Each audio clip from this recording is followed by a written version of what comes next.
Happy, happy Halloween, Halloween, Halloween. Happy, happy Halloween, Stabby, Stabby. Happy, happy Halloween, Halloween, Halloween. Happy, happy Halloween, Stabby, Stabby. Gather round, boys and girls. It's almost time to listen to your favorite podcast, Stabby Stabby, discuss Halloween 3, Season of the Witch. Great, that song's gonna be stuck in my head all day now. It's sellout October, bitches. Stabby Stabby. Hey everybody, and welcome back to another episode of Stabby Stabby, the podcast where usually we watch old, obscure, hard-to-find thriller, exploitation, and horror movies, but since it's our favorite spooky month, we're doing Sellout October. It's the month where we watch mainstream horror movies, because why the hell not? Let's sell out. Let's I don't know, let's do this thing. And after this, we're gonna go back to watching obscure porn. It's gonna be great. Today, did I mention my name? My name's Dan, and today I'm drinking a sour IPA called Sacrificial Fruit from Rebel Hill Brewing Company. It's got like a kind of a cool tattoo style illustration of it looks like a blood-covered hand reaching for a strawberry impaled on a knife coming out of a banana peel. It's all very sexual, and I like it a lot. Was that an Eric? Yeah, that's me. Hi, I'm Eric. I'm one of your other hosts. I'm drinking a Toppling Goliath Pseudo Sue Pale Ale, which is a single hop Citra. Ooh. Yeah, it's good. It's very good. It's very refreshing. The can art is a T-Rex, and it's going to eat the Pseudo Sue text, and it's got some cool like purple and neon green, almost like 80s colors to it. It's cool art, besides being a good beer. Thanks. Yeah. No, I'm sorry, I threw off the flow. I just want to say I think Citra hops were the first hops I was able to identify when I first got into beer, and it was because they smelled like cat pee. And I was like, oh, I know that smell. That'll be easy. yeah, they're like a little bitter. They're not too crazy. Yeah. They always have like a little mango to them, too. Speaking of cat pee, Greg, what's going on with you? What are you drinking? Well, I'm just eating out of a litter box. That sounds tonight- sandy. Tonight I'm drinking a Rebel Hill Brewing Cosmic Passage Citra and Mosaic Dry Hopped Peach IPA. Ooh, that's a delicious beer. So nothing says Halloween Day like a peach IPA. You can use that. Anybody? That's a good slogan. You're not trademarking that. No. Yeah, just take it. Put it in the garbage. Good beer. I'm very tired today, so that actually was very clever, and I enjoyed it a lot. I have no I think you mental just energy. like rhymes. I do. It's the fastest way to my heart. And Dan rhymes with everything, so it's not hard to sweep me off my feet. Dan. Flan. Fan. Ooh. Sand. Can. Duh. Duran. There's a lot you could do with that. Cran. Speaking of a lot you could do with, the Halloween franchise started as a slasher movie, and then what happened with number 3? I don't even know. What's going on with Halloween 3 Season of the Witch? Fan. Yeah, what is going on with it? It's supposed to be a anthology, apparently. Yeah. Was what I had heard. Yeah, they're going to start making different Halloween movies each year, which I really like that idea. Yeah, under the problem the is that Halloween this just completely bombed in the theater, and they were like, bring back Michael Myers. Yep, nobody wanted it. And now it's one of the best in the franchise, I think, according to horror nerds that like bad movies. Yeah, I don't know if people outside of horror nerds like this movie, but we can talk. We'll talk about how much we like it. We'll talk about it. It bombed, but now it's got a cult status. Yeah. People love it. I just got a 4K reissue from Scream Factory. Yeah, it looks great. Yeah, I couldn't believe how beautiful it was. Crystal clear. Probably because that film transfer, whatever film they got it from, was not used very much. Yeah, they said it was the original camera negative. Oh, shit.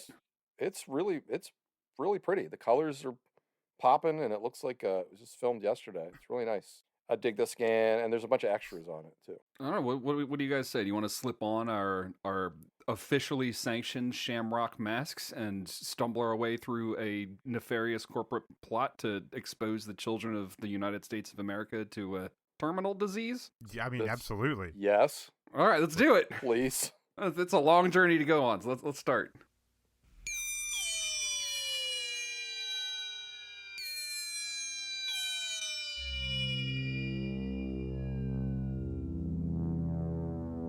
Now let's get to the plot.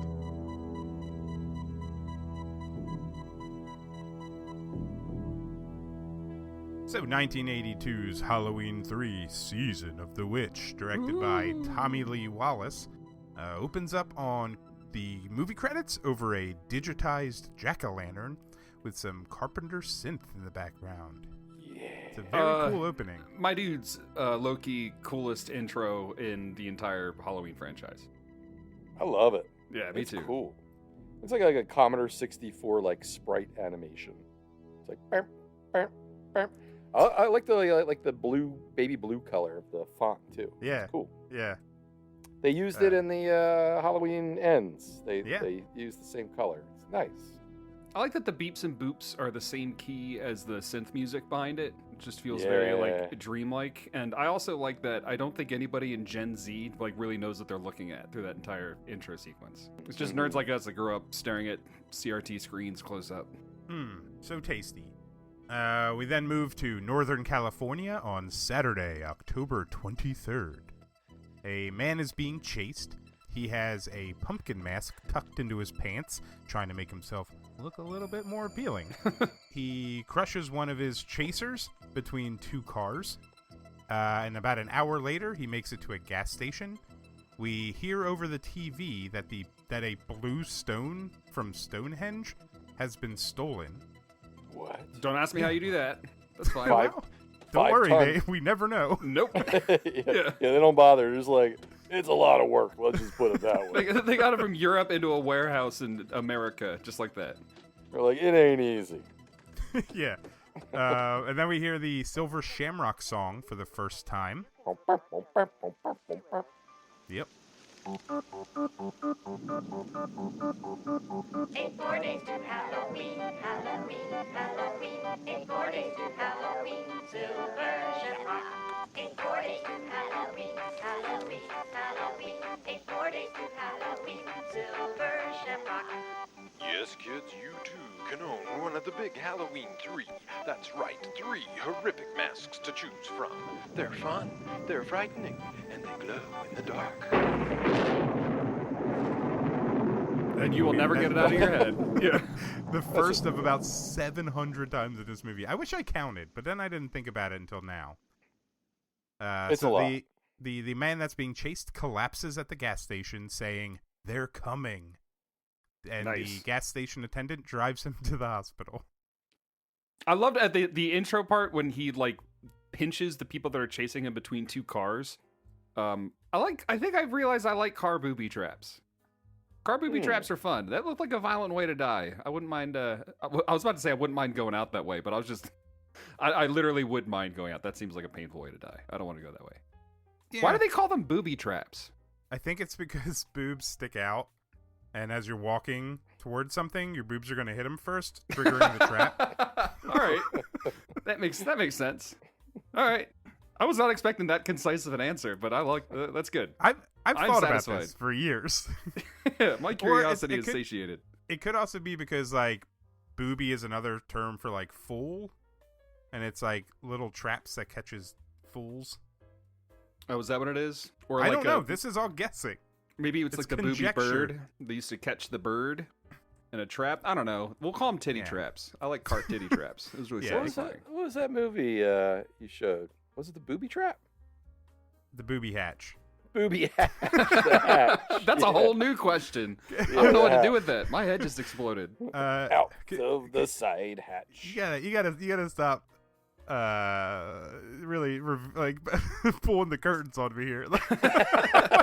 It's always Greg too. Greg, what was that perverted movie you showed that one time? Had the word boobs in it. Yep. At this point in the movie, I had no idea. This is my second time watching this movie. I remember being in the theater and being completely confused at this point because it was not a Halloween movie to me. And here on my rewatch, knowing what I was in for, I was still confused at this point because I didn't remember much of it. Yeah. If I'm being honest, I kind of slept through a lot of it when I saw it in the theater. I'm so sorry.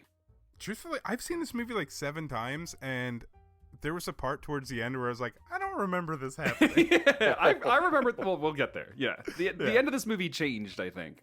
Yeah. Yeah. All right. So now we meet our hero of the movie, Dr. Chalice, played by the incredibly handsome and amazing Tom Atkins. Woohoo!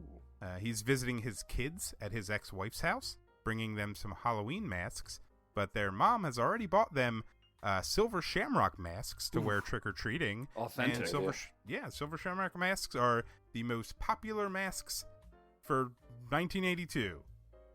Was that a thing? Were there like mask clicks for Halloween? Or is that just this movie inventing a fad? It must be it's just this. I just answered my question. I'm sorry. No, there were there were like rubber masks around in the 80s, like different designs.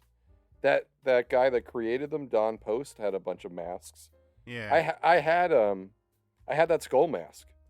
It was like nice. It was like in production since like the late 60s. I didn't have like the one that glowed in the dark that was made like reissued for Halloween 3, but I had that actual skull mask. It was just like latex. It rotted out over time. But Awesome. yeah. What are the 3 masks? There's a skull one, there's a pumpkin one, and a witch one? And a witch, yeah. Which one would you guys wear? I like the skull. Skull? I'm down with the skull. I like the skull as well, but I could go pumpkin. I'm also torn between skull and pumpkin. Yeah.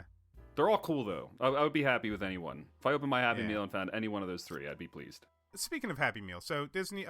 Disney. McDonald's, basically same thing. McDonald's just put out their Halloween buckets.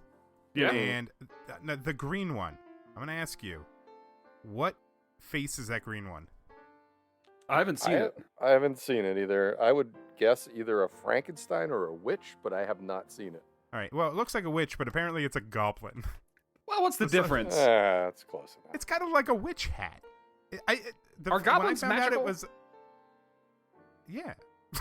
Okay, I don't know. I think they can be. Well, then what's the difference between a witch and a goblin? Why are we drawing these lines? I think a witch is a person and a goblin is a monster. Deep down, we're all just people. No, Yeah, goblins aren't. All right, that's fair. You're right. I stand for witches and goblins are the same thing. They're Regardless, identical. that bucket is a witch, and I will die on that hill. I think witches had goblins as like pets, and like did their bidding. Like, go put that flame on the fire, you goddamn goblin. And he was like, "My name's Henry. Why you gotta use that tone? We're lovers." Right. Where's my eye of newt, you piece of shit goblin? This is a domestic abuse situation. Oh, sorry. Yeah. All right. Well, let's move on from there. Oh, I actually kind of like that. Maybe the goblin's into it. It's his kink. They have like a very good relationship. Yeah, he's in like a leather Hellraiser outfit the whole time. Yeah, Call me Leather Gobby. Totally enjoying it. he does his chores, and like his reward is he gets spanked, and he likes it.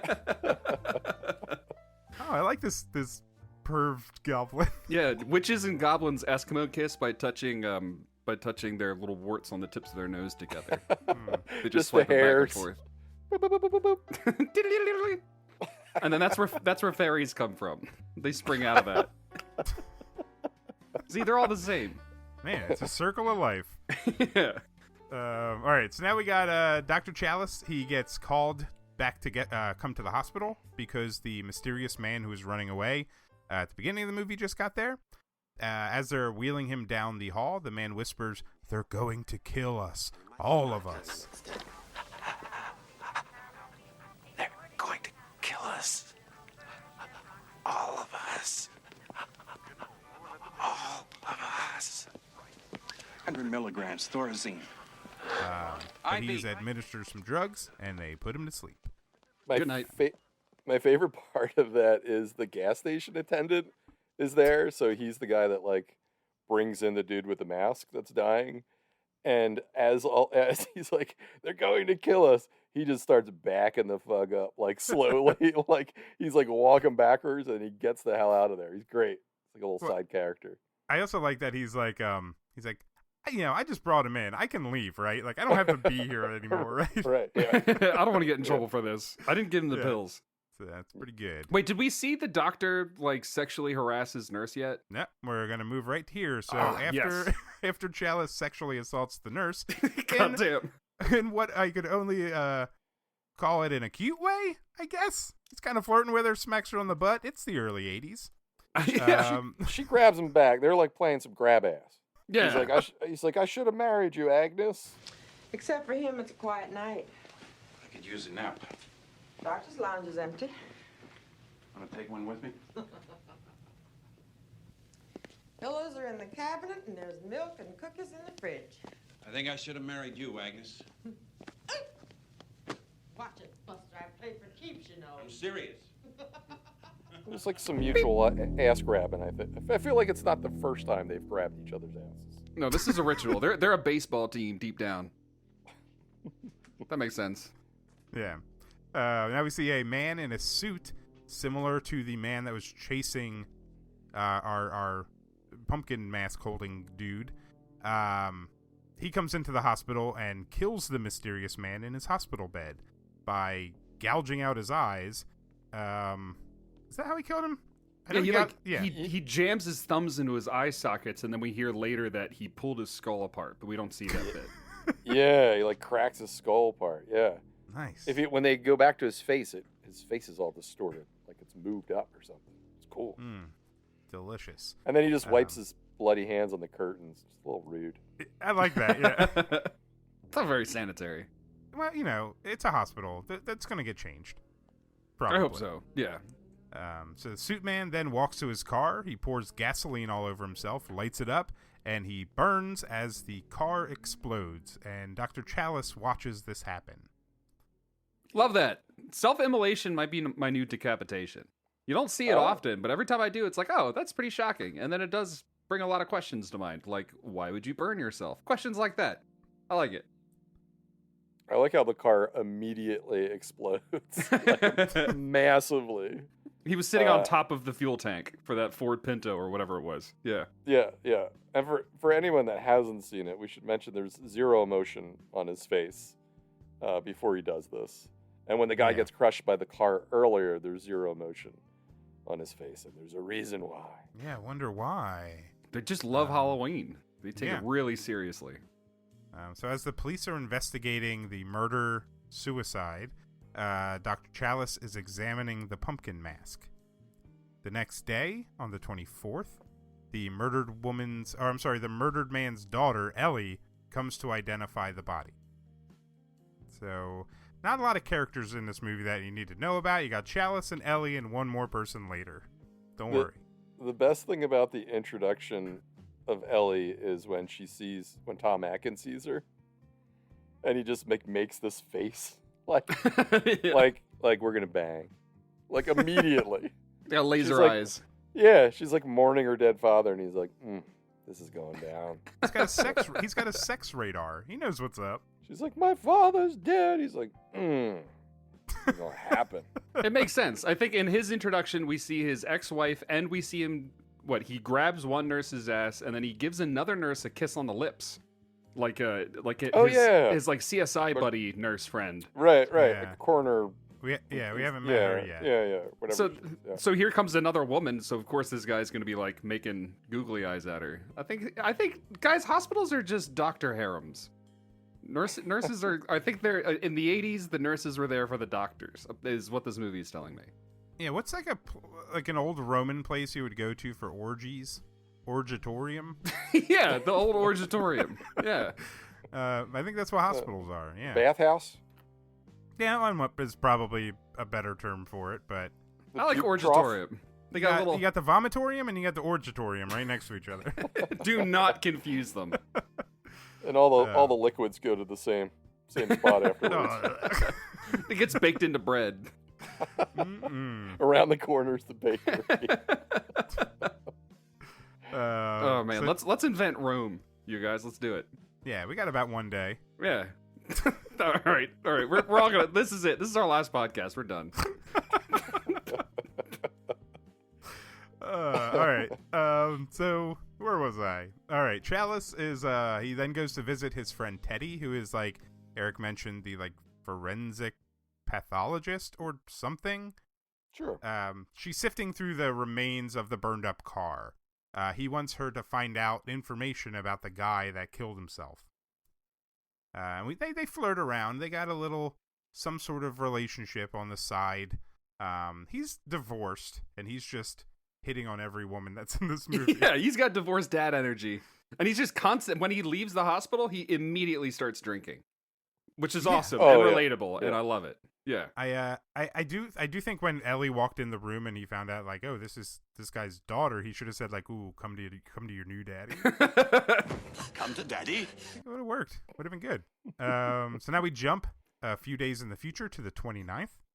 At the bar, Chalice is sitting there, and he meets up with Ellie. She comes in, and I like that she says something like, oh, I asked the nurses, if you were there, and they told me you'd probably be here at the bar. It's so funny. I feel seen. The TV at the bar says that there's going to be a horror-thon and a big silver shamrock giveaway on Halloween night. And we also get our only glimpse of Michael Myers on the TV because the horror-thon is going to show Halloween. I also like how Tom Atkins, I don't go backwards, but when he's like saw his kids for like getting ready for Halloween and stuff, he's just like, hey kids, what's up? All right, see you later. And then just like immediately left. See ya. Yeah. His wife starts giving him shit, and he's like, I'm out of here. I gotta go back to the hospital. I didn't realize they were divorced. Yeah, he mentions her as his ex-wife later. Oh, well, then it's not as funny. I thought it was pretty funny that he was just like macking around. Yeah, either sure, way, right? Yeah. No, you're Okay. totally right. All right. Yeah, it's great. They give him the stakes of having children to save of his own from the threat. That's true. Yeah. But he still gets to mac on every single nurse in his proximity. yeah. He's a man with like 40 arms and 6 sets of lips. He just rolls around, Katamari Damacy style, just picks up all the nurses. And an unstoppable dong. Yeah. Yeah. Well, we never see it, but Greg's drawn it for me, and it's beautiful. So yeah, he also at the bar, doesn't like discriminate against like age or race or Nope. like he's an equal opportunity offender. getting down with the ladies. They did have male nurses, but they have all quit. They are gone. They ran away from him. Yeah, it's because men can't handle it. Nope. It's just, women can. Women understand Atkins. Maybe we should. We should asterisk that you shouldn't do this. If you're a doctor and you do this, you're a piece of shit. Yeah. But in Halloween 3, it's perfect, and I don't want it to change. Yeah, unless you're Tom Atkins. Yeah. And then he's going to do what he wants. And I think it's law. It's like 90% his mustache also. That's true. True. True. True. That's his charisma. Like if you cut his mustache off. He's like Samson. Yeah, there's a problem. Who's that, the Santa from Elves? Dan Haggerty. Yeah. He and Dan Haggerty should have done, like, a movie together. Man, I haven't thought of Dan Haggerty since we did Elves. Oh, Now you're welcome. Yeah. We need to watch another of his movies soon. He's the cool side of the pillow for my brain. That's nice. A little Dan Haggerty moment. Do you guys just want to sit for a second? Just sit in this feeling. All right. We should get back into Halloween 3. Dan Haggerty. Oh, Tom Atkins. Oh, man. I'm glad I'm sitting because I can't stand up now. Hugo Stiglitz. Oh, All our boy crushes. Yeah, we got a lot. Orville Ketchum. We do like a lot of boys on this show. I was going to say, Orville Ketchum would be a great Halloween costume because I would just have to dress as myself. That's perfect. You do pretty much just wear flannel. Yeah, that's fine. Eat a bologna sandwich the whole time. Also not far into that concept. I will take it. Hang out with ladies in lingerie? Sure, check. Oh, man. You got a blessed life, Dan. Bologna sandwiches and women in lingerie. Mm-hmm. Well, I use the little bottle of hot sauce in my pocket, and I'm set. Is that what attracts the women? Yeah, it's not for the sandwich. All right. So, at the bar, Chalice tells Ellie that her father said they're going to kill us all, and Chalice has no idea what's going on. She's like, hey, did my dad say anything? I do like that he lied to her and was like, yeah, he said, tell Ellie I love her. And she's just like, you're a bad liar, but thanks. Yeah, that was great. That was awesome. So Ellie takes Chalice to her dad's store. I guess it's like a toy store, general store kind of thing. Yeah, it was like a convenience store, looked like. He sells silver shamrock masks, and her dad's calendar says that he picked up more masks on the 20th, and that's the last that she could, track where he actually was. And she's desperate. She's, crying. The police aren't helping. Nobody's helping me investigate this, so he it's not that he's intrigued by her story. He's like, if I help her, ... So he helps her. Yeah. so he follows through and helps her out. Well, yeah, he does the we're gonna hump look again. Yeah. They focus on his face. And then he grabs a 6-pack of Miller High Life. Man, our notes are exactly the same. Calls the ex-wife and is like, I'm out of here. You got the kids. Road trip, baby. Is now the time for us to try to take a stab at what the age difference is between these two characters? Gotta be at least 30 years. Oh my God, at least. I wrote 20, 25. Yeah, but I wouldn't be surprised at 30. It's big jump. It's striking. Yeah. But you know what? Actually, it seems ridiculous. I was laughing at it, but then by the end, it kind of makes sense. Yeah. Yeah. We'll talk about it when we get there. Right. Yeah. She's got daddy issues. Well, it makes sense in more ways than one by the end. We'll find out. Yeah, we'll talk about that. Oh, okay. I'm interested to see if we're talking about the same thing. Oh, yeah. If she is who she is. Yeah. Yes. We'll get there. So, all right, yeah. So Chalice with six pack in hand, he and Ellie head off to visit the Silver Shamrock Factory in Santa Mira. I think it's the next exit. Wait a minute. Yeah, that's it. Then we go about 10 miles and turn right on 33. What I want to know is why they put their factory out here in the middle of nowhere. Oh, wait. Here. Listen. Santa Mira, founded 1887, farming community. Grew up around a large dairy. After World War II, a wealthy Irishman, Colonel Cochrane, converted it into a toy factory. Silver Shamrock Novelties. Now given over to the manufacture and sale of Halloween masks. Largest in the world. Proud community, predominantly Irish. Irish Halloween masks? California? You never know. And as they pull into town, all the townsfolk watch as they drive through. I believe she makes a comment about I feel like we're in a fish tank. That's a good line. Yeah. And it was a really cool establishing shot of them rolling into the town, and they pan back to show a security camera even pivoting. That's tracking all their movements. Yep. Neat little setup. Yep. And they get a hotel room in town. They verify that Ellie's dad stayed there, and they meet the Kupfer family, who are the largest sellers of silver shamrock masks. And we also meet a woman named Marge Gutman, who is also there to pick up masks. I love Marge. Yeah, she's great. And we also hear about a man named Colonel Cochrane, who basically revitalized the town and created the factory. He's the head of Silver Shamrock, and everyone loves him. He's a great Irish boy, and it's a big Irish town it's somewhere in Northern California. Yeah, they made a point to overdo the Irish signs. It was Rafferty's Gas, Dublin Inn, Rose of Shannon Hotel, Leprechaun hand jobs. right around the corner. I like the idea of an old American coal town being rejuvenated for Halloween masks. A dad sits down and puts his kid on his knee and is just listen, son, we're mask people now. Slowly shows them one mask at a time. I'm the one that puts the warts on all the witches' faces. Are you proud of me? We're going to be a proud family of maskers. One day you'll be telling your grandson that you made this witch mask. What other masks, so they got the pumpkin, the skull, and the witch. Mm-hmm. What other masks could they have done? Eggplant. All right, nowadays. Yeah. It would all just be emoji masks. Emojis, yeah. Peach and eggplant masks. I mean, that makes sense. That's how you know you're a good fit for each other. When you're at a party on the dance floor, every peach emoji wanders up to every eggplant emoji. Yeah, it's kind of like a key party, but you just choose at the beginning. All right, well, I'm a peach. and I have to end up with an eggplant. Well, I guess I like peaches. this idea. Or peaches could end up with other peaches, and eggplants. No, because I'm not saying like man or woman could have an eggplant or peach. Oh, I don't see think what it you're matters. saying. Yeah. All right. Like, And I would just be whatever you choose. I'd be that water emoji mask, just rolling around on the floor. What? Yeah. Greg, you would just be the soup mask. Wait, there's a soup? Dude, there's an emoji for everything. This actually, guys, this copyright.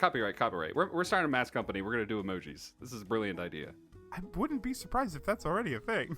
Well, Yeah, I don't want to probably Google is. it. I just want to live in this world where I'm we pretty thought sure of it there's a first. poop emoji mask. Yeah, like it's I think Spirit there is. Halloween. Yeah. I think it's probably a thing. I did want to point out that Marge is Tom's first wife in real life. Tom Atkins' wife. Oh, nice. Yeah. Were they married at the time of filming? Yep. Yeah, he said it was a little odd, her being in the other room and all, especially when he was having like love scenes. Yeah, with a With a 14-year-old 20 girl. Yeah. Right. Oh, it was a little weird. I'm not sure why. Yeah. Anyway, our marriage failed. Yeah. But yeah, so as Ellie and Chalice settle into their room, romance starts to fly. Oh. And she was like shockingly. I think she instigated, didn't she? Where Yeah. do you want to sleep, Dr. Chalice? Yeah. When your dad dies, if you don't get real horny, I don't know what you're doing. Maybe I ought to get another room. That would look sort of suspicious, wouldn't it? What I mean is, if you'd feel more comfortable, I could sleep in the car. Be better in this floor anyway.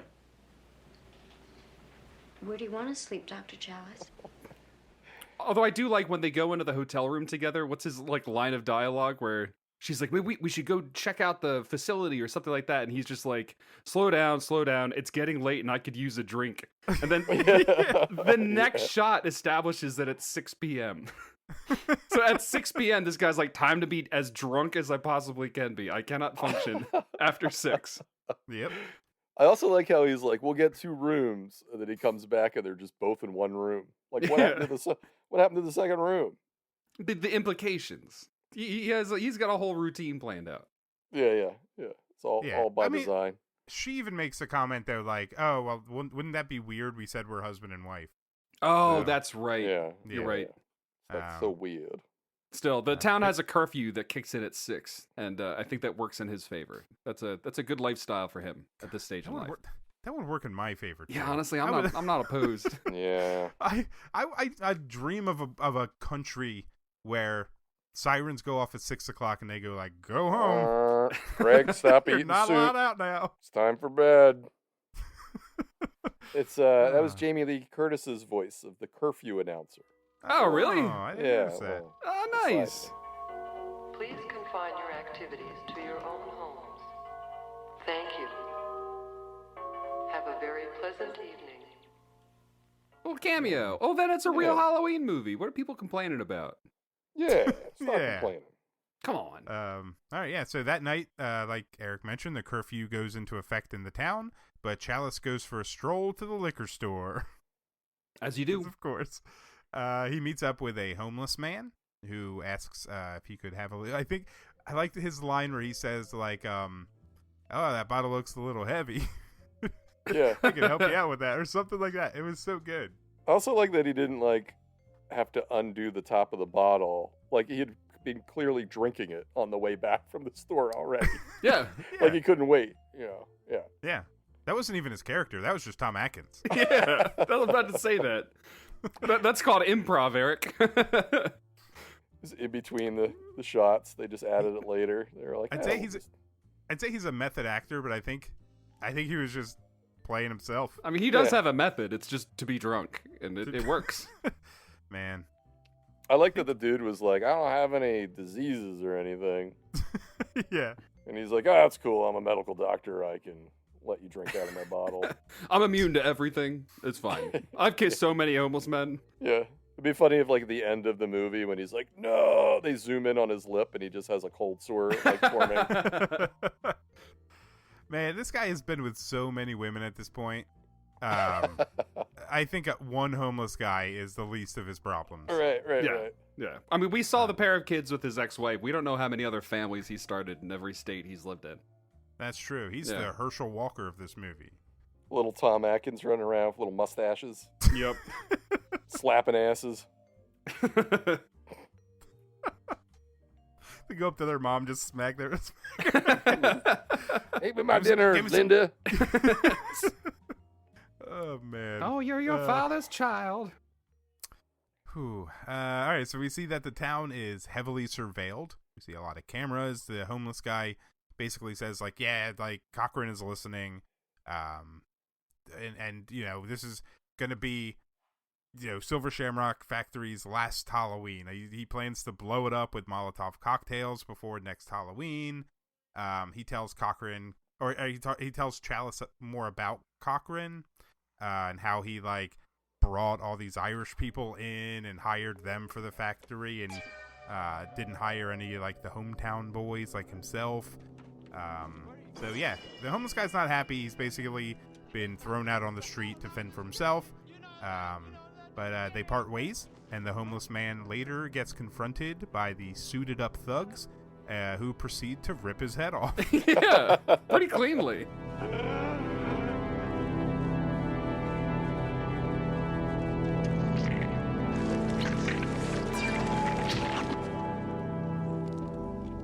Nice little geyser of blood in that scene too. Yeah, it was beautiful.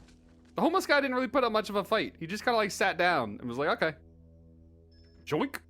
Yeah, well, I think he doesn't give a shit. And again, that's a Who dream would? of mine. Yeah, like, who would? Yeah. You just go, if somebody's like, I'm going to rip your head off, it's like, all right. Could you at least film it? Like, let me trend or something. Yeah. No, that's okay. Is this movie anti-Irish? I don't know. Because it really hits the Irishness really hard at this. It doesn't really touch on it much after this. But it really hits it hard, and I can't help but wonder why they included that bit. Why make it like... I guess maybe it's something to do with the... Which we haven't found out that they have yet, but the missing... it's not the Rosetta Stone. What are those rocks called?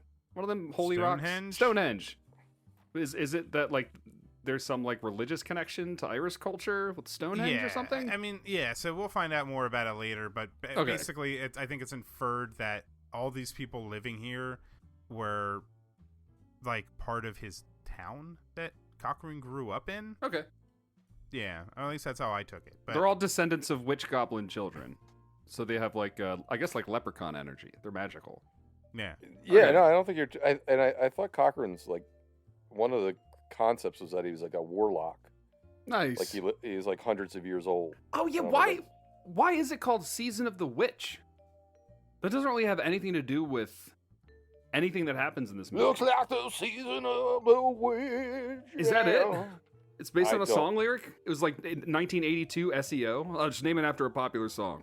I guess if he's a warlock, but he's not a witch. I don't know, man. I think warlocks are witches. Yeah. But not like all witches are warlocks. Why not call it like Halloween 3 Mask Off? Right? Mask off. Mask on, mask off. Or Halloween 3 Silver Shamrock. Shadoo. No, that's not a good one. Kiss Your Nurse. There are better subtitles. Halloween 3 Smack That Ass.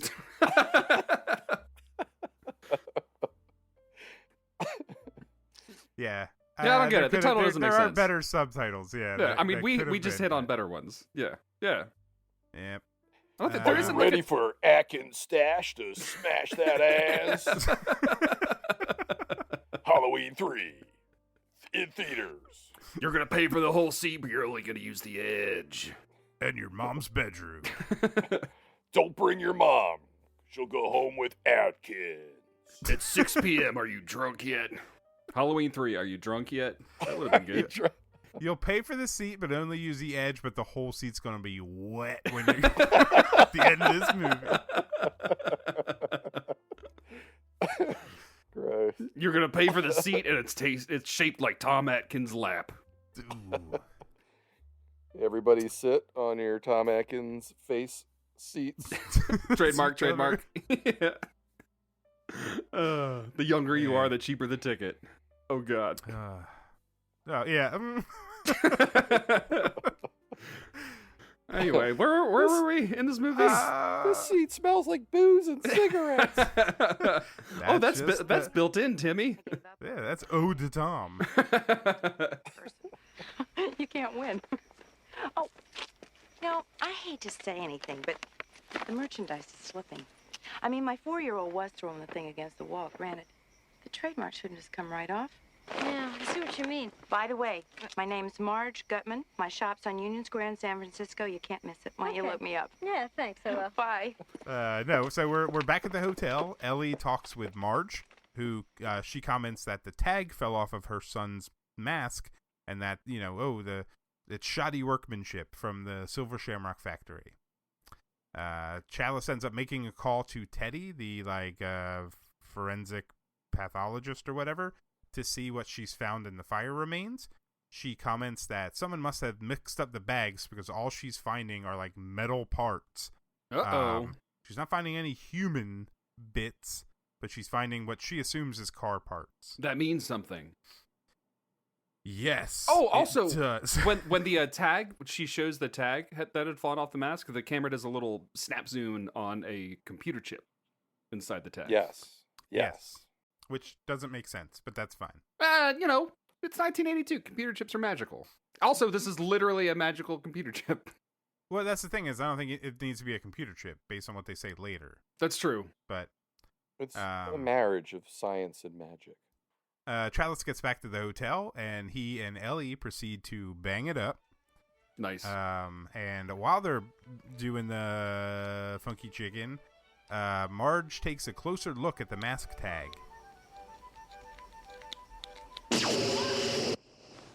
What's that? Who cares? It fires a blue laser into her mouth, killing her. Great effect. Yeah.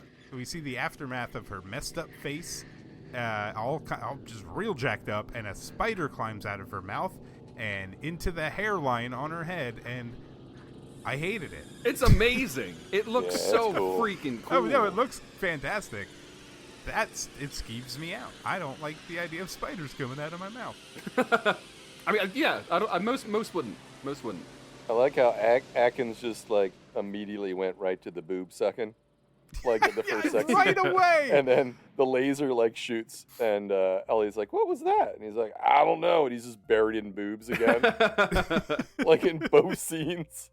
It's ridiculous. Is that what sex is to him? It's just 45 minutes in motorboating. Are you enjoying yourself? Wait, is it different? Is it different for you?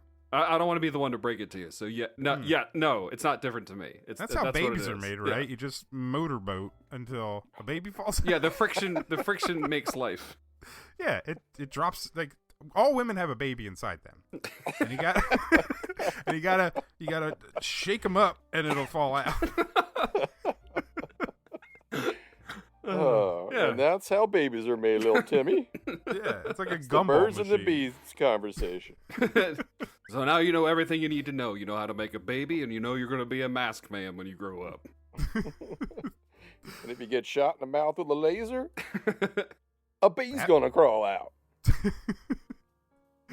All right, so during the night, after we get a nice shot of Tom Atkins' butt. Tom Ass. Oh, yeah. Tom Askins. Bold round boy, yeah. I forgot about that. 43 minutes. Now, also, yeah, so that's the only nudity, right? We don't see Ellie nude. Nope. So she gets out of the shower, but is obscured by the glass of the shower. Yeah, so that's not nudity. Yes. But still gets a 10 stabs. She's nude, but she's got clothes on. If you imagine, Eric has a very liberal concept of definition of nudity. Under my clothes, I'm completely naked. I'm always nude. Oh man. So yeah, we got Tom Atkins' butt, and that counts. So it does. 10 out of 10 potential from Greg. Yep. So now we see Marge's body is being removed from her room.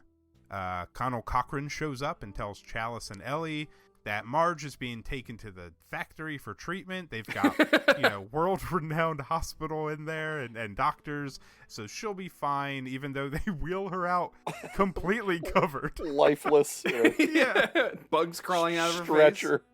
With a blanket over her head, not moving. Yeah. Chalice overhears Cochran being told that there was a misfire. What happened? Misfire. We know something is up. Mm-hmm. So he calls Teddy again and asks her to find out about Connell Cochran. Get him all the information. Go to the library and study up on all the books, because there's no such thing as the internet. And I'm Connell Cochran. Was terrible back then. Yeah, he has his nurse friend playing the role of like police dispatch and like she's not a police nurse procedural friend. I think she's like a coroner, or I keep calling her a forensic pathologist. Yeah, I think you're right. Yeah, that sounds right. Yeah. She's not a nurse. She's I meant that as a general it's term for someone who works at a hospital.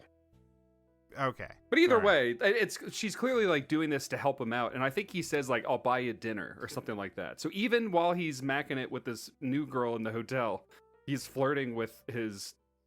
I'm not allowed to say nurse friend anymore. It's so much easier. No, wait. We have an understanding. She's not a nurse friend. You can call her nurse. All right, nurse. He's still flirting with her. Be like, yeah. I'll bone you. We'll bone down as a thank you when I get back. But until then, help me investigate this shit. Yeah, we'll throw down and bone down. When dinner. we find out about old Connell. Yeah, throw down and bow down when I get the lowdown. Ooh. Dinner and a mustache ride. Yeah. Yeah, so now he and Ellie then head to the factory.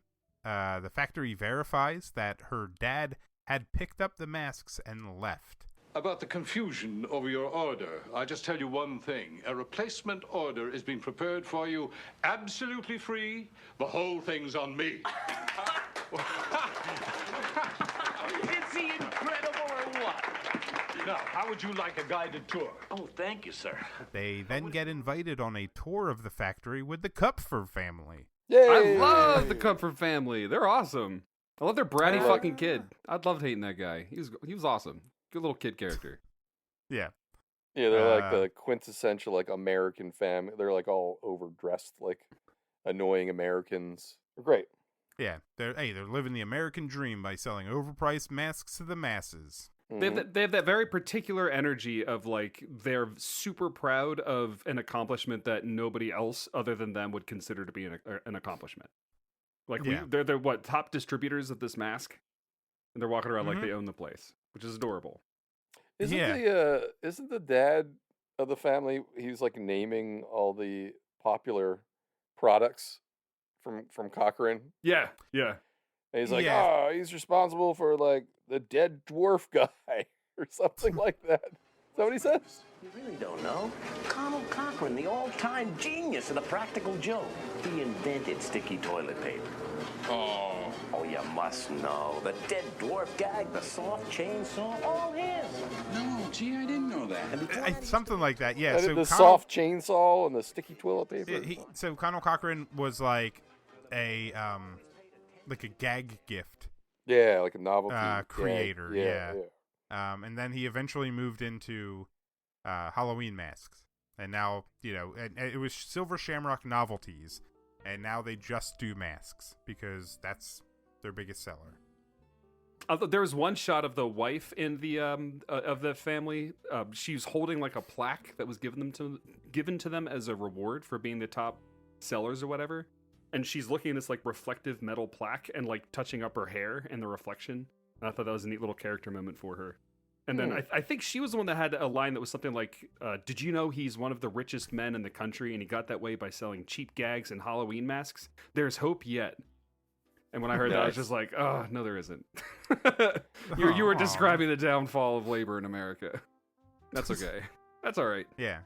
Yeah, I bet that didn't trickle down to the factory workers. No, they import. Oh, whatever, it's fine.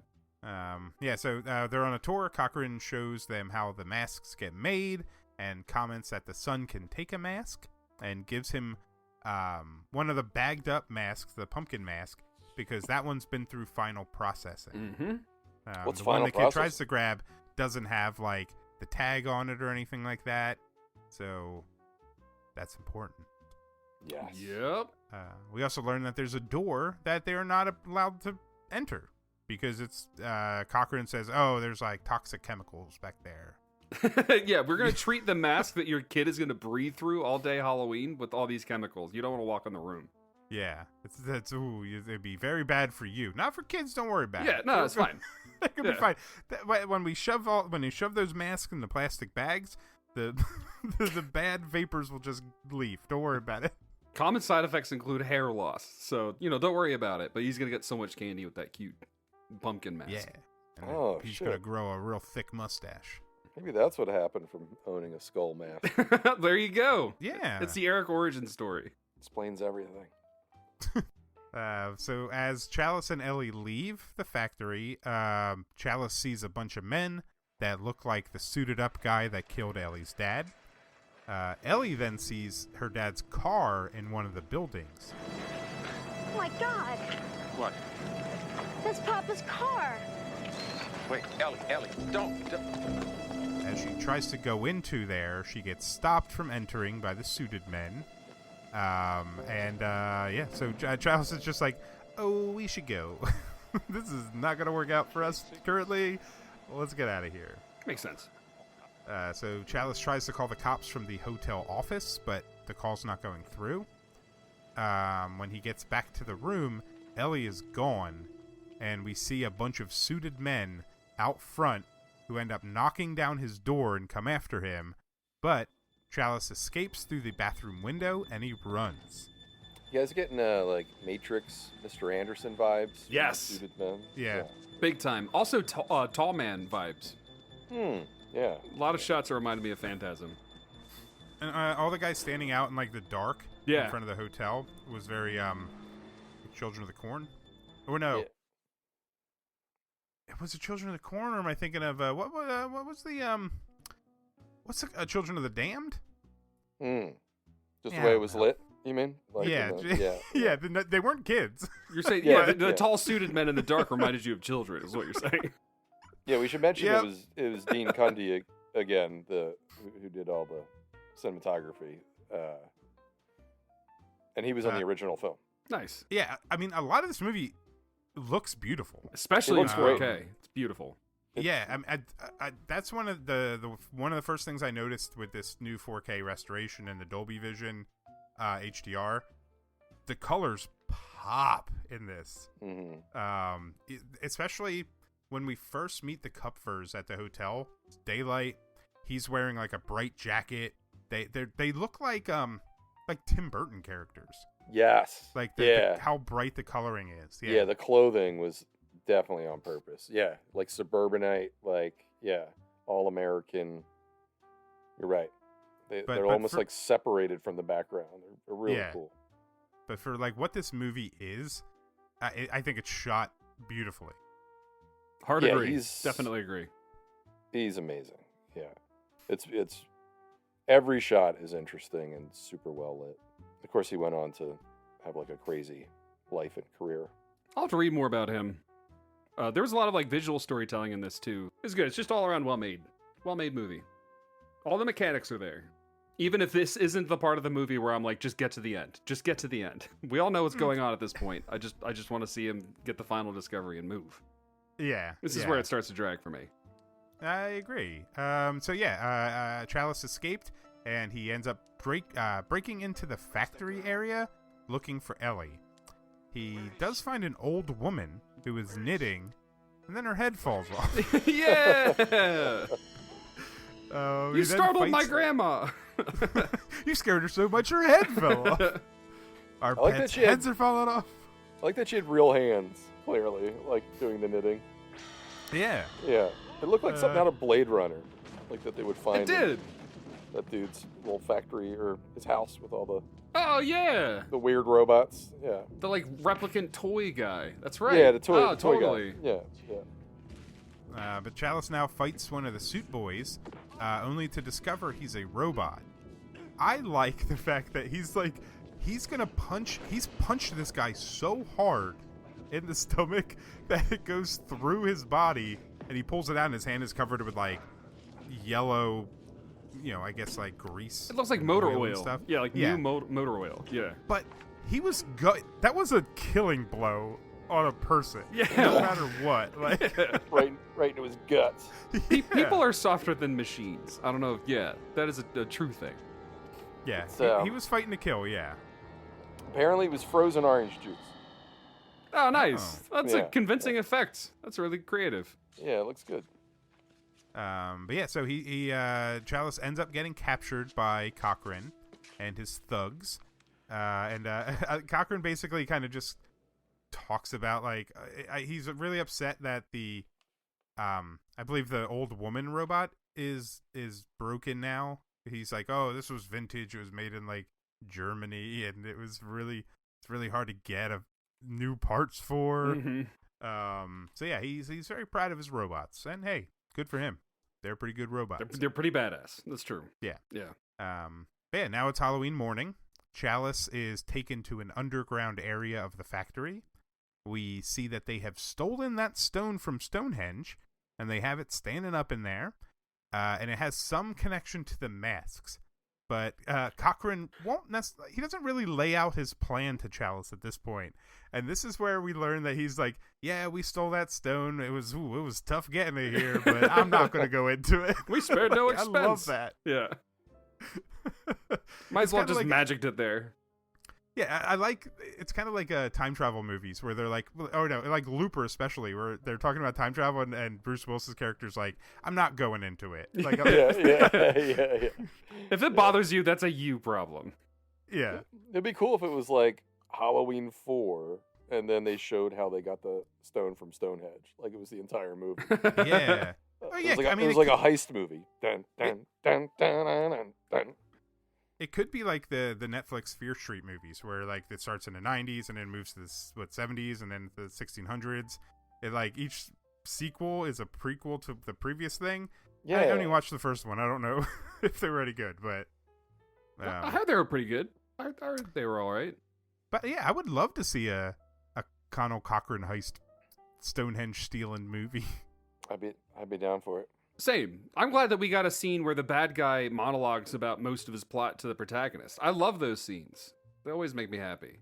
Yeah, well, he says, like, he basically implies he's not going to tell him, but then also tells him, like, almost everything. Yeah, well, yeah, so we learn that the stone has magical powers, and even a particle of the stone is like just as strong as the full stone. So there's like a particle in each of the tags on the mask. So to me, it doesn't really need a microchip because it's got a magical rock built into it. Oh, yeah. I missed that. That's why they're chiseling into it, I guess. Yep. Right? Yeah, they're taking little bits of it. Gotcha. I think that the chip is just like visual shorthand for like this can do more than it looks like it can, or something like that. Yeah, I mean maybe it channels the laser, but no, because later it doesn't need a chip for that. Nope. But, yep. Yeah, but also, yeah, so not to distract again too much, but I really respect. I'm not the biggest fan of Halloween 3. I don't want to sound sacrilegious or anything like that, but I do love the idea that somebody sat down and wrote a sequel to Halloween that took the themes of like evil is around us. Like Halloween 1 was kind of about like that suburban evil that's kind of lurking in the shadows between all the dark houses and all that kind of stuff, that like anxiety in the suburbs. And in this one, they channeled that into like corporate greed, corporate drones, but like literally having robots taking over towns and poisoning our children through the television. I think that's a really cool concept to evolve the Halloween themes. Yeah, and it actually like takes place on Halloween and has like occultism origins. Yeah, it's awesome. And manages to have like some legitimately creepy, nasty moments in it. It's not really a scary movie, but it has some moments in it, like you said, with the spider crawling out, and I think we're about to see the nastiest scene.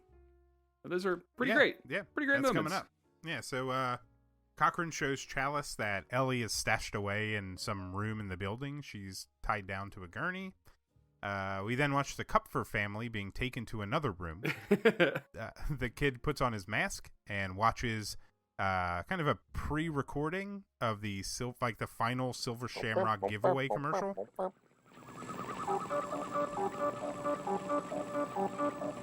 It's time. It's time. Time for the big giveaway. This is just the same old stuff. Halloween is come. All you lucky kids with silver shamrock masks, gather round your TV set. Put on your masks and watch. Honey, don't get too close. You'll ruin your eyes. Jack-o'-lanterns. Gather round and watch. Watch the magic pumpkin.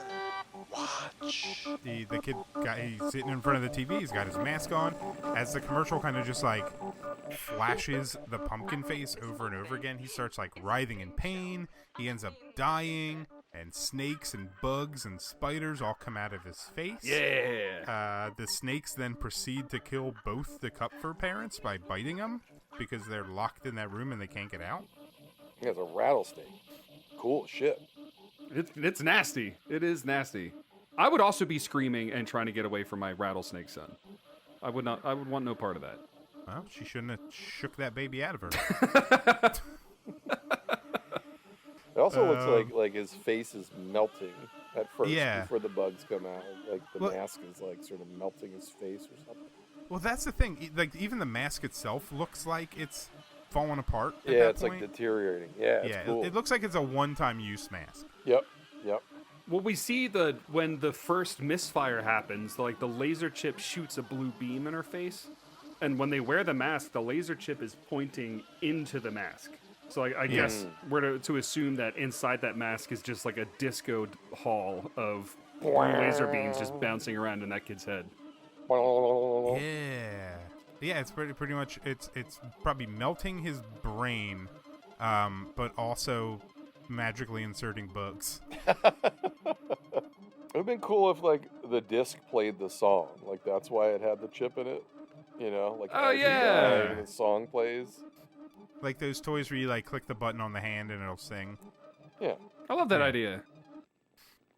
And then it's motion activated too, so that when police are like trying to wrap up the dead body, it's still singing every time they walk by.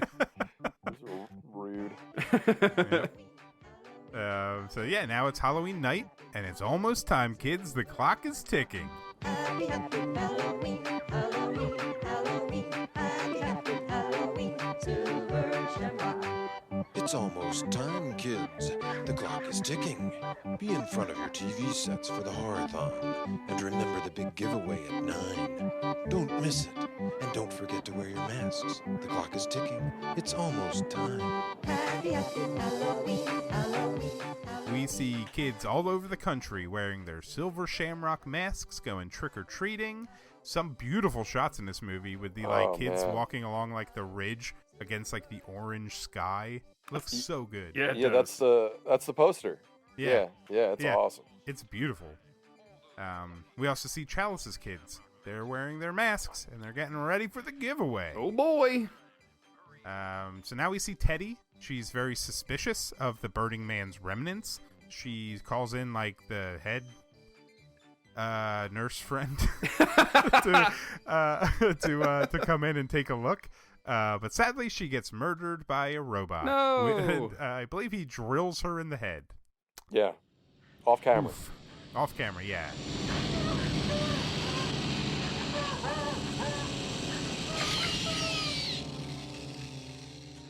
Would have liked to have seen that. Just for my own personal issues. But yeah, so now Cochran has Chalice tied up in a back room. He informs Chalice about why he wants to kill all the kids. Basically, it's time to restart Sacrifice for Samhain. So like when he was growing up, they celebrated Samhain, and now it's like commercialized for trick or treating, and it's time to bring the magic and the death back. Yep. So he pops a mask onto Chalice's face, turns on the TV, and then leaves. Chalice is able to quickly escape and ends up dieharding through the vents.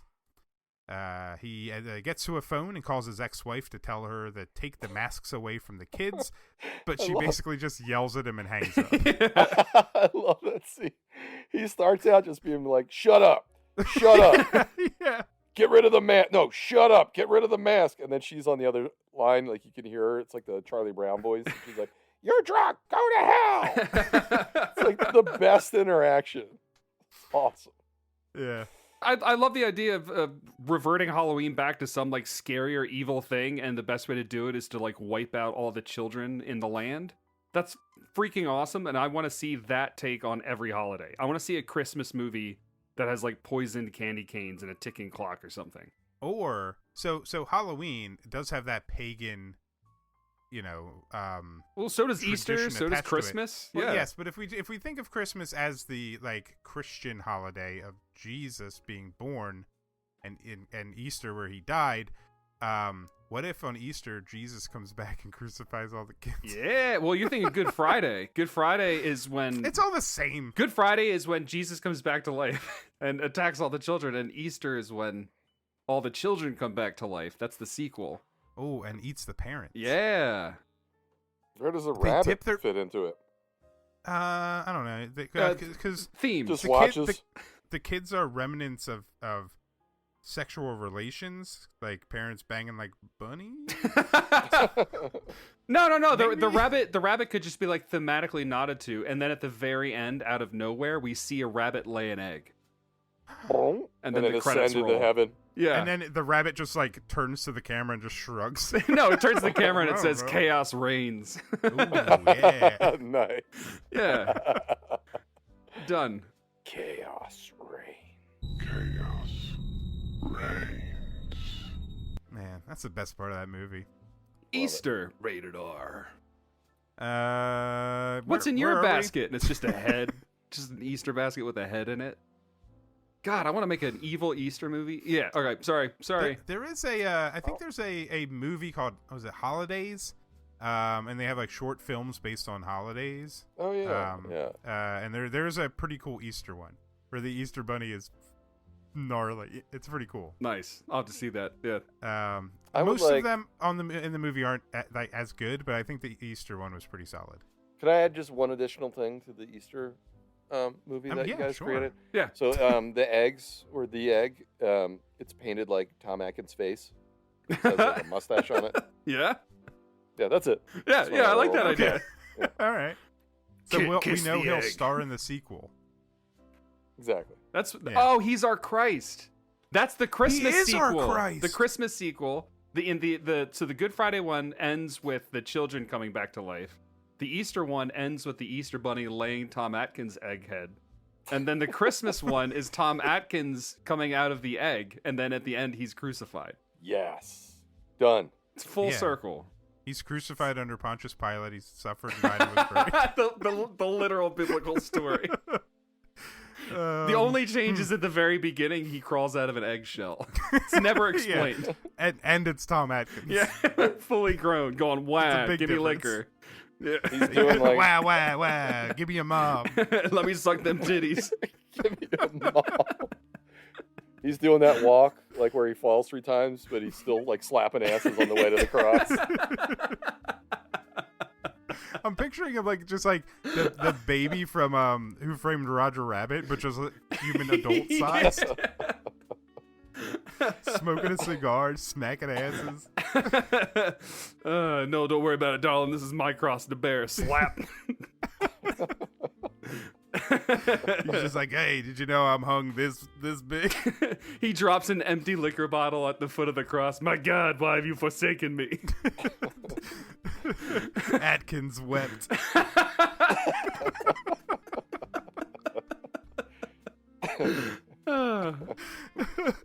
Oh, that's awesome.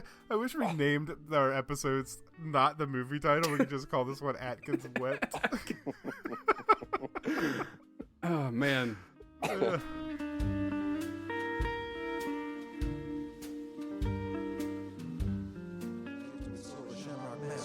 Gather around your teas and put on your masks and watch. Chalice finds Ellie and he unties her, and they both the both of them sneak into the control room. Chalice messes with some buttons on one of the computers, and he and Ellie run off. He then drops a box of the microchip tags onto the robots, who all get blasted and get fried, and they're done. Yeah. Now Cochran just stands there, watches as the Stonehenge stone activates. There's like a big blue circle around, Activate. and it shoots a laser into him, and he vanishes, and all the stuff in the room explodes, and the factory gets set on fire, and I assume also explodes.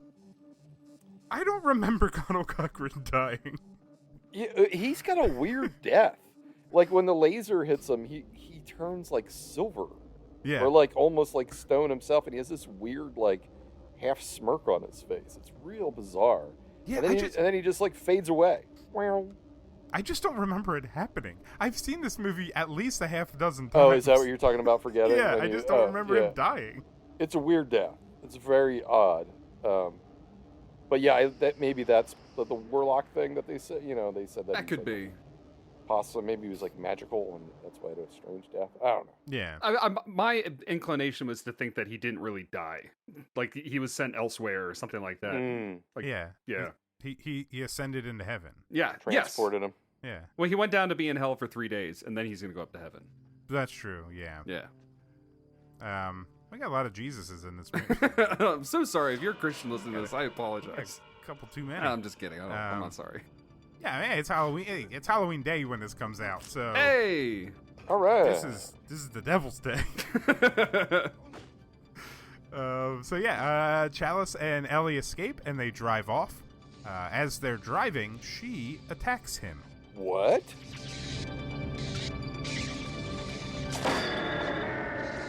He crashes the car, and we soon find out that Ellie is a robot. Oh no! And her arm gets ripped off, and the severed arm continues to attack him like a real jerk. He tosses it aside, and the rest of her body starts kind of grabbing at him. But eventually, she loses enough frozen orange juice that she powers down. So yeah. Well, he vitamin C. He knocks her head off with a tire iron. But her she just keeps coming. Yeah. Like my question is, has she been a robot the whole time? I have an opinion. I'm sure. I want to hear it. I don't think so. I don't think so either. I think that when she was captured and put into that room, they must have like robotized her. I know it was super fast, but I don't know. I don't think so. Seems like a lot of effort. Like, why didn't you just kill him like right off the bat? That's true. Why'd you go through like all this breaking in and like my dad's car and banging him? Well, yeah. So I guess like she brought Chalice there. Cochran has no need for Chalice to be there. So except for the story to play out. Yeah, you're right. Well, yeah, but it would have been she would have been his robot. So all that did was mess up his plans. So I don't think I don't think she was a robot. She also talks the whole time, and none of the robots talk, but she doesn't talk after she's been robotized. That's like, true. I don't know if that's like. Oh shit! Oh, I didn't even think about that angle. If that's like a hint or not, but she wasn't behaving like a robot. Like all the other robots just had blank stares, and I don't know. It didn't seem to fit that she was a robot the whole time. When she's a robot, she reminded me of Angela from Sleepaway Camp. Just her eyes were like always open, like wide. Yeah. So she didn't talk. Yeah, I can see that. It's very Angela, but well, now his robot girlfriend is literally beside herself. Yeah, so she powers down, and now he heads off on foot to save the world. And he ends up at the gas station from the beginning of the movie with the same gas attendant. He gets on the phone and calls the TV stations to turn off the big giveaway. Because this would work. Yeah. Yeah. If it goes out, it means the death of millions of people, everyone watching. Don't you understand that? Well, say it's a bomb, then say whatever you want. Say whatever you like, just get it off the air. The TV's on, a car pulls up with some trick-or-treaters, and the one little kid is like watching the giveaway. 2 of the channels take it off the air. And at the 3rd channel continues playing, and he's screaming, "Turn it off, stop it, stop it." And he screams one last stop it, and we cut the credits without knowing if the giveaway continued to play or not. Stop it! Stop it! Stop it! Stop it! Stop it! Stop it!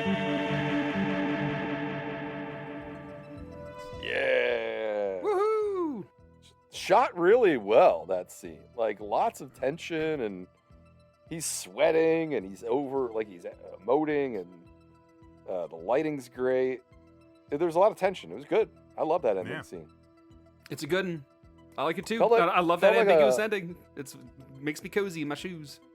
Felt like a Twilight Zone, I don't know, it just had this eerie, impact, nice dark ending. You don't always get those. It was cool. Probably the best part of the movie. Yeah, that was great. I just think it's a little when he's on the phone screaming at them to take the commercial off the air, he sounds like a drunk, insane person. He sounds like the homeless guy that he met. So yeah, I think it's so funny that stations are like, okay, yeah, we'll just pull this ad space, no problem. Right. We should try that, guys. Can we try to get a McDonald's ad pulled? If we all call at the same time. I like the fact that he's screaming to turn it off. He's like, I don't care. Say it's a bomb or something. It's like, wait, what? That commercial's a bomb. But yeah. So do you think your opinions? Do you think they turn the commercial off? I hope not. I don't think so. Yeah. Fuck those kids. I think all those kids that were coming into the garage with the masks on all died, and bugs came out and killed everybody. Killed Atkins and the. You know what? I'd like to think that the gas station attendant guy lived. He just kind of shuffled backwards and was like, "I'm out of here," and ran. Yeah. See ya. Yeah. I agree. Oh, what do you guys say we stab this movie to death? There's no stabbing in this movie, so we should do some stabbing of our own. Yeah, we should stab it with a car. Yeah, booby traps. Some lasers. Let's do it. Time for the ratings. So here on Stabby Stabby, we like to rate the films we watch by stabbing them. Stabbing them is something that we do affectionately, so the more times we stab it, that means the more we love it. One stab means that it's a terrible movie. It's not a movie, it's barely a movie. 10 stabs means it's a masterpiece. Get it tattooed inside your eyeballs and get buried with it. Greg, how many times would you stab Halloween 3 Season of the Witch? I'm going to stab this movie 7 times. Pre-watching it for the show this time, I think I thought I would have given it a 9, but boy does it drag about 3/4 of the way through. As soon as the plot really the action starts kicking in, it actually gets kind of boring. Love the masks. I love the idea that the movie, the plot of the movie, like we talked about, the fact of an old Samhain tradition is trying to take back over, and it just wants to sacrifice the kids in order to kickstart that fun again. I like that.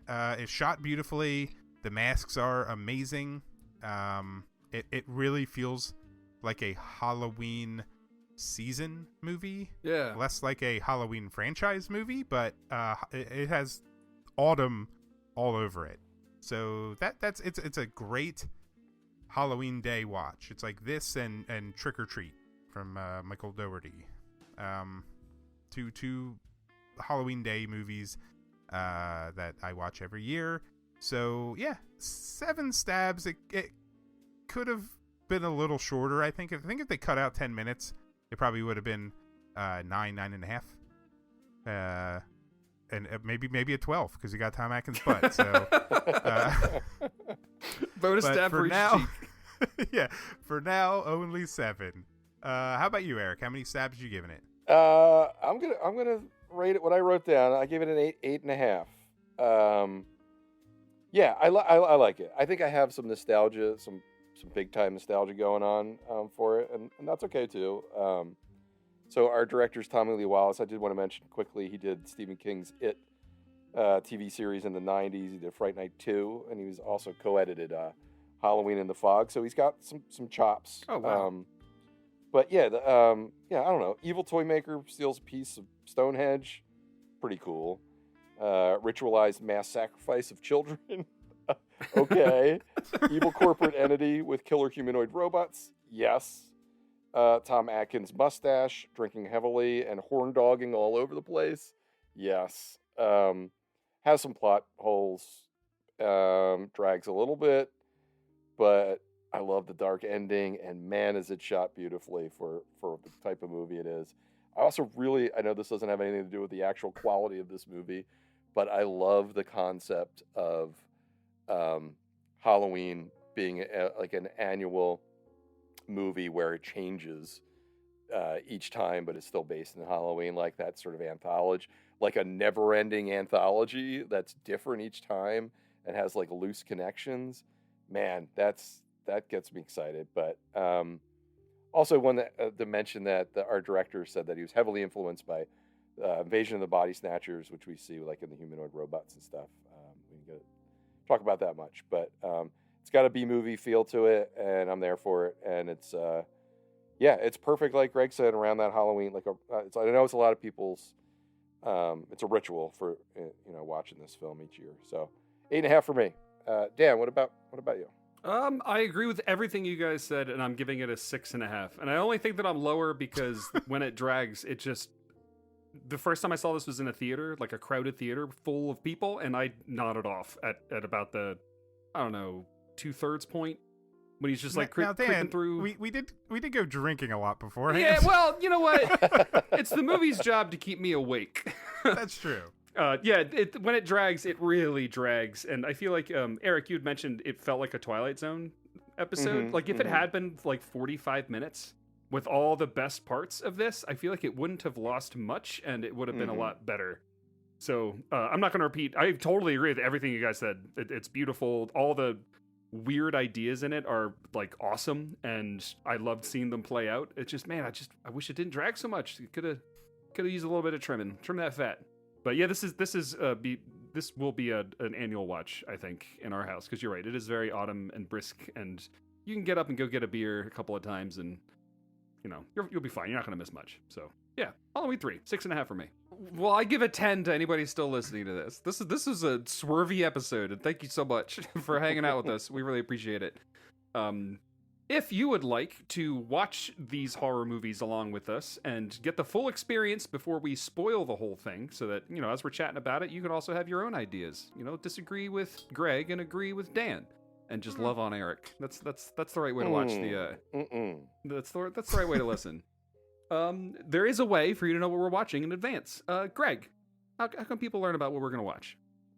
Come on into my pumpkin mask factory and pop on down, grab your phone, and go on over to Instagram and follow us at StabbyPod, StabbyPod, where every Wednesday we'll announce the next movie we're going to watch, and that'll give you 5 Silver Shamrock days to find it and watch it and not have your head turned into spiders. And then, the new episode will come out Monday. So you'll be all set before we spoil it, and you're gonna love it. I guarantee it.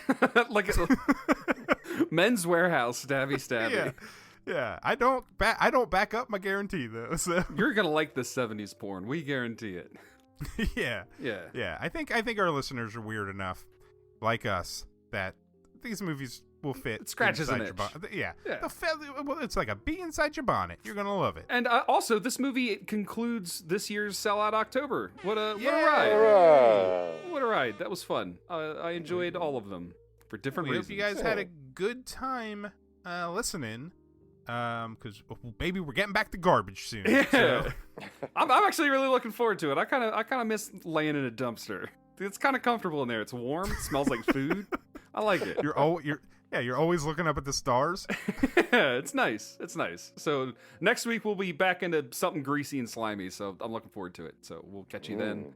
And Eric, what do we like to say at the end of every single episode of Stabby Stabby? We'd like to say, we've been saying this since episode 1. We like to say, go to Stonehenge. Just do a little family trip. Steal one of the big ass stones. Just pick any of them. Pick your favorite stone. Steal that. Bring it back somehow. And build some robot henchmen. Workers in suits. Make sure they have nice suits with skinny black ties. Start a mask company. And then plot to melt some kids' faces on Halloween night. And that's all I got. And don't forget to stab your friends. Woohoo! Happy Halloween, everybody. Happy Halloween. Happy Halloween. Don't forget to stab your friends. Stab your friends. Stab your friends. Don't forget to stab your friends. Stabby, stabby. Happy, happy Halloween, Halloween, Halloween. Happy, happy Halloween, Silver Shamrock. It's almost time. All those lucky kids with silver shamrock masks, hurry home for the big giveaway. It's almost time. Hurry home.